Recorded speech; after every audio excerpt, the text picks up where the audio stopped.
on n'existe plus. Il y avait une lisibilité, quoi qu'on en pense. J'ai jamais beaucoup aimé Mitterrand et Chirac, mais il y avait une lisibilité de leur politique sur Israël, sur Proche et Moyen-Orient, sur les relations avec l'Union soviétique jadis, la Russie ensuite. Emmanuel Macron, c'est assez invisible. Alors, il y a plein de motifs. Il y a la question du Sahara.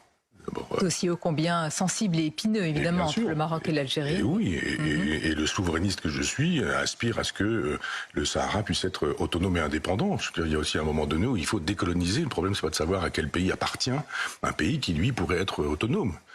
Donc moi je soutiens le peuple sahraoui en disant demandez-leur leur avis. Alors bon, même si effectivement il y a eu presque une colonie de peuplement marocain, ça devient problématique de poser la question sous forme référendaire. Mais je pense qu'il y a un problème ici, il y a du phosphate, sous-sol, etc. Enfin on connaît les histoires. Il y a les questions de visa, je dirais, pour renvoyer au Maroc des franco-marocains qui seraient problématiques ou des Marocains qui seraient problématiques en France. Ça, je pense que le roi a un peu tort de ne pas vouloir écouter qu'on pourrait avoir un genre de politique commune. C'est-à-dire que quand on est citoyen franco-marocain, on est français et marocain. Et que peut-être des torts des deux côtés, mais l'heure, évidemment, ça va de soi, est à la solidarité. Et on voit bien l'importance qu'il y a à avoir des relations. D'abord, eu égard à ce qui se passe, mais aussi à ce dont vous parlez, Michel Onfray, en termes de